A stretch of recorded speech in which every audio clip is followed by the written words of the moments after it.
Hello everyone. आज की इस वीडियो में फ्रेंड्स डीएलएड के एंट्रेंस एग्जाम में प्रीवियस ईयर पूछे गए एसएसटी के मोस्ट इंपॉर्टेंट 38 क्वेश्चंस करने वाले हैं। और अगर आप आज के इस टेस्ट में 30 क्वेश्चंस का आंसर सही करते हैं ना तो आप पास माने जाएंगे। तो चलिए फ्रेंड्स शुरू करते हैं। फर्स्ट क्वेश्चन, लोकसभा में कितने सदस्यों एंग्लो इंडियन के, ओके फ्रेंड्स, लोकसभा में कितने एंग्लो इंडियन सदस्यों को राष्ट्रपति मनोनीत करता है?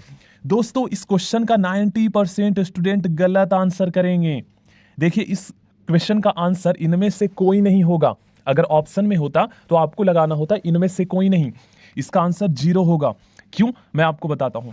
दोस्तों सन 2020 में संविधान के 104वें संशोधन के द्वारा संविधान संशोधन के द्वारा लोकसभा में और राज्यों के विधानसभा में 2 एंग्लो इंडियन समुदाय के सदस्यों को मनोनीत करने का प्रावधान को समाप्त कर दिया गया था। ओके, 104वें संविधान संशोधन के द्वारा। तो याद रखिएगा फ्रेंड्स, इनमें से उपरोक्त में से कोई नहीं होगा अगर ऑप्शन में आए तो। ओके, नेक्स्ट क्वेश्चन है हमारा, संसद के संयुक्त अधिवेशन को कौन बुलाता है? दोस्तों संसद के संयुक्त अधिवेशन को राष्ट्रपति बुलाता है। और अगर आपसे पूछा जाए कि संसद के जो ज्वाइंट पार्लियामेंट सेशन होता है, संयुक्त अधिवेशन होता है, इसकी अध्यक्षता कौन करता है? तो आपको पता है फ्रेंड्स, लोकसभा अध्यक्ष करता है। ओके, ये तो आपको पता है ना। और हाँ, आपसे अगर ये भी पूछ लिया जाए कि क्या राज्यसभा में भी एंग्लो इंडियन समुदाय के सदस्यों को मनोनीत करने के प्रावधान को हटा दिया गया है? तो नहीं, याद रखिएगा 12 सदस्य जो है राष्ट्रपति के द्वारा राज्यसभा में एंग्लो इंडियन समुदाय के सदस्यों को मनोनीत कर सकता है। ओके, और इसी तरीके से राज्यों के विधान परिषद में भी केवल विधानसभा और लोकसभा में समाप्त कर दिया गया है। प्रश्नकाल की समय सीमा फ्रेंड्स 1 घंटे का होता है। ओके, कौन एक स्थायी सदन है? सबको पता है फ्रेंड्स, राज्यसभा एक स्थायी सदन है। अगर आपसे पूछा जाए फ्रेंड्स कि राज्यसभा के सदस्यों का कार्यकाल कितने साल का होता है, तो इनका कार्यकाल 6 साल का होता है। और यह भी आपको पता होना चाहिए, राज्यसभा के 1/3 जो सदस्य हैं ना, 1/3 सदस्य प्रत्येक 2 साल में निर्वाचित होते हैं और प्रत्येक 2 साल में सेवानिवृत्त भी हो जाते हैं, रिटायर भी हो जाते हैं। निर्वाचित भी होते हैं और रिटायर भी हो जाते हैं। ओके, याद रखिएगा 1/3 सदस्य। ये एक स्थायी सदन है जो कभी भंग नहीं होता, जबकि लोकसभा 5 साल में भंग हो जाता है। संसद के लिए राष्ट्रपति का अभिभाषण कौन तैयार करता है? दोस्तों संसद के लिए राष्ट्रपति जो अभिभाषण देते हैं, उसका जो भाषण है वो कौन तैयार करता है? तो केंद्रीय मंत्रिमंडल। नेक्स्ट क्वेश्चन, इसका आंसर क्या होगा? आप सभी को पता है, लोकसभा अध्यक्ष। अनुच्छेद 32 के आधार पर सुप्रीम कोर्ट कितने प्रकार की रीट जारी करता है? दोस्तों 5 प्रकार की रीट जारी करता है। और आपको पता होना चाहिए, डॉक्टर वी.आर. अम्बेडकर ने अनुच्छेद 32 को संविधान के हृदय और आत्मा की संज्ञा दी थी। वैसे तो प्रस्तावना को संविधान का हृदय कहा जाता है, लेकिन हृदय और आत्मा की संज्ञा अनुच्छेद 32 को दिया था। ठीक है, इसमें संवैधानिक उपचारों के अधिकार का वर्णन किया गया है। अनुच्छेद 32 हमारा मौलिक अधिकार के अंतर्गत आता है। ओके, इसमें संवैधानिक उपचारों के अधिकार आता है, right to constitutional remedies. Okay friends, जब हमारे अन्य मौलिक अधिकारों का हनन होता है, उल्लंघन होता है, तो ऐसे में हम अनुच्छेद 32 के तहत सुप्रीम कोर्ट या हाई कोर्ट डायरेक्ट जा सकते हैं। ये किसी बंदी या कैदी को 24 घंटे के अंदर सशरीर न्यायालय में पेश करना समादेश क्या कहलाता है? बंदी प्रत्यक्षीकरण कहलाता है। ओके फ्रेंड्स, जब भी किसी व्यक्ति को गिरफ्तार किया जाता है ना, तो उससे 24 घंटे के अंदर पुलिस को न्यायालय में समक्ष पेश करना जरूरी है। ओके, व्यक्तिगत स्वतंत्रता के लिए जारी रीट कौन सा है? तो व्यक्तिगत स्वतंत्रता, यहां पर करेक्ट आंसर होगा बंदी प्रत्यक्षीकरण। ओके फ्रेंड्स, नेक्स्ट क्वेश्चन है, अवैध तरीके से सरकारी पद प्राप्त करने वाले व्यक्ति के विरुद्ध कौन सा रीट जारी किया जाता है? तो इसका करेक्ट आंसर हो जाएगा दोस्तों अधिकार परीक्षा। मतलब किस अधिकार से आपने उस पद को ये अपनाया है, इसलिए अधिकार परीक्षा जारी किया जाता है। मतलब अवैध तरीके से जब सरकारी पद प्राप्त कर लेता है कोई व्यक्ति। तो भारतीय संसद की दोनों सदनों की संयुक्त अधिवेशन किस बिल के लिए बुलाया गया था?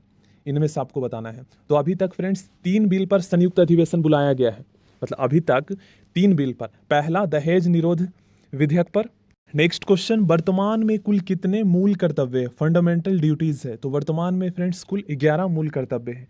भारतीय संसद का अंग नहीं है। दोस्तों भारतीय संसद 3 अंगों को मिलाकर बना है, लोकसभा, राज्यसभा और राष्ट्रपति। तो उपराष्ट्रपति भारतीय संसद का अंग नहीं है। संसद भवन का डिजाइन किसने तैयार किया था? ये पुरानी वाली संसद भवन की बात की जा रही है, क्योंकि वर्तमान में नई संसद भवन बन चुका है भारत का। तो पुराने वाले संसद भवन का डिजाइन करता थे सर हर्बर्ट बेकर और एडवर्ड लुटियंस। तो करेक्ट आंसर ऑप्शन डी होगा। और जो नई संसद भवन के जो डिजाइन करता थे ये बिमल पटेल है। ओके, बिमल पटेल। भारत का प्रथम नागरिक सबको पता है राष्ट्रपति होता है। नेक्स्ट क्वेश्चन है हमारा, किस अनुच्छेद के तहत राष्ट्रपति लोकसभा को भंग कर सकता है? क्योंकि लोकसभा ये एक अस्थायी सदन है। ओके फ्रेंड्स, तो अनुच्छेद 85 के तहत राष्ट्रपति लोकसभा को भंग कर सकता है। ओके फ्रेंड्स, भारत के राष्ट्रपति को किस अनुच्छेद के तहत मृत्युदंड क्षमा करने का अधिकार है? अनुच्छेद 72 के तहत। अनुच्छेद 72 के तहत। अगर आपसे पूछा जाए क्या राज्यपाल भी मृत्युदंड को क्षमा कर सकता है, तो नहीं, याद रखिएगा। राज्य के नीति निर्देशक सिद्धांत, directive principle of state policy, short में इसे डीपीएसपी भी कहते हैं, का वर्णन संविधान के भाग 4 में किया गया है। 3 में मौलिक अधिकार है। ओके, आगे बढ़ते हैं।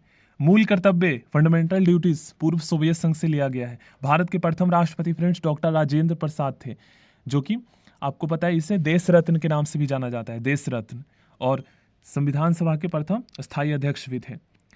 ओके, देश में पहली बार राष्ट्रीय आपातकाल कब लागू हुआ या घोषित किया गया था? तो यहाँ पर गलत आंसर दे रखा है, सॉरी, ऑप्शन, ठीक है। 26 अक्टूबर 1962 को पहला राष्ट्रीय आपातकाल लागू किया गया था। दूसरा फ्रेंड्स 1971 को, पहला तो भारत चीन के दौरान, दूसरा भारत और पाकिस्तान के दौरान 1971, और तीसरा 25 जून 1975। तो 3 बार भारत में राष्ट्रीय आपातकाल लागू हो चुका है, और वित्तीय आपातकाल 0 बार, ठीक है। राष्ट्रीय आपातकाल आपको पता है 352 के तहत लगाया जाता है, और 356 के तहत राज्यों में राष्ट्रपति शासन, और 360 के तहत वित्तीय आपातकाल लागू किया जाता है। किस अनुच्छेद के तहत राष्ट्रपति अध्यादेश जारी करता है? तो आपको पता होना चाहिए 1, 2, 3 मतलब ऑर्डर दे रहा है, तो इसका मतलब अध्यादेश जारी कर रहा है, अनुच्छेद 123 के तहत। याद रखिएगा। दोनों सदनों की संयुक्त अधिवेशन किस अनुच्छेद के तहत बुलाया जाता है? बुलाता कौन है? राष्ट्रपति, और अध्यक्षता कौन करता है? लोकसभा अध्यक्ष। और किस अनुच्छेद के तहत बुलाया जाता है? तो अनुच्छेद 108 के तहत। जेबी वीटो का प्रयोग करने वाले भारत के प्रथम राष्ट्रपति कौन थे? भाई मोस्ट इंपॉर्टेंट क्वेश्चन। जेबी वीटो का प्रयोग करने वाला भारत के प्रथम राष्ट्रपति ज्ञानी जैल सिंह थे। भारत के प्रथम दलित राष्ट्रपति कौन थे? ज्ञानी जैल सिंह। भारत के प्रथम कार्यवाहक राष्ट्रपति कौन थे? तो दोस्तों भारत के प्रथम कार्यवाहक, जो कुछ टाइम के लिए जो है मतलब कि निर्वाचित होते हैं, यहां पर आपको ध्यान रखना है, राष्ट्रपति और उपराष्ट्रपति निर्वाचित होते हैं, जबकि देश का प्रधानमंत्री और सभी मंत्री, शिक्षा मंत्री, स्वास्थ्य मंत्री, रक्षा मंत्री, वित्त मंत्री, ये सभी नियुक्त होते हैं, ओके, राष्ट्रपति के द्वारा। करेक्ट आंसर हो जाएगा, कार्यवाहक राष्ट्रपति थे वीवी गिरी। अब कुछ स्टूडेंट कहेंगे कि सर प्रधानमंत्री तो निर्वाचित होता है, जो लोकसभा का चुनाव होता है। तो दोस्तों निर्वाचित तो होता है, लेकिन वह एक सांसद के रूप में निर्वाचित होता है, लेकिन राष्ट्रपति उससे जो है ना नियुक्त करता है। जब विधायक दल का जो नेता होता है, मतलब जिसे सभी सांसद प्रधानमंत्री चुनना चाहते हैं, तो उससे प्रस्ताव को राष्ट्रपति के पास भेजा जाता है और राष्ट्रपति उसे नियुक्त करता है, शपथ दिलाता है। राष्ट्रपति का चुनाव में उतरने वाला प्रथम महिला कौन थी?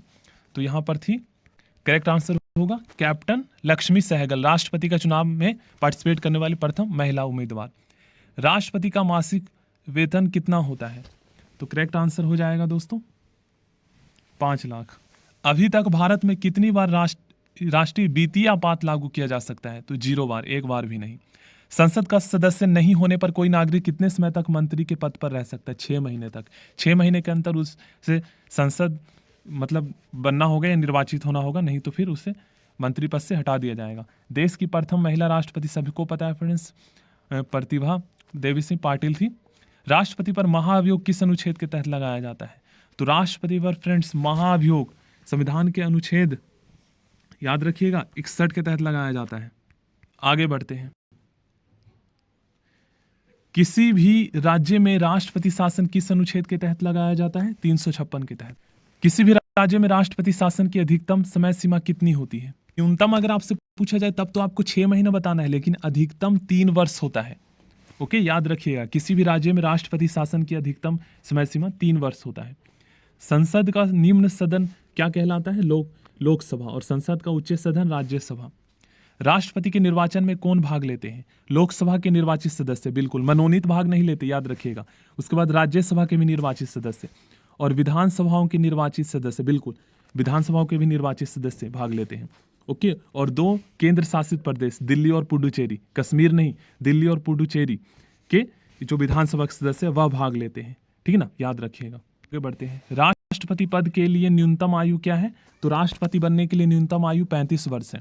उपराष्ट्रपति बनने के लिए भी न्यूनतम आयु 35 वर्ष है। देश का प्रधानमंत्री बनने के लिए या लोकसभा का अध्यक्ष बनने के लिए न्यूनतम आयु 25 वर्ष है। ओके फ्रेंड्स, राज्यपाल बनने के लिए भी न्यूनतम आयु 35 वर्ष है। और विधान परिषद या राज्यसभा का सदस्य बनने के लिए न्यूनतम आयु 30 वर्ष है। विधान परिषद या राज्यसभा, तीनों सेनाओं का सेनापति सबको पता है राष्ट्रपति होता है। एंड लास्ट के क्वेश्चन का आंसर आपको बताना है, देश के पहले विदेश मंत्री कौन थे?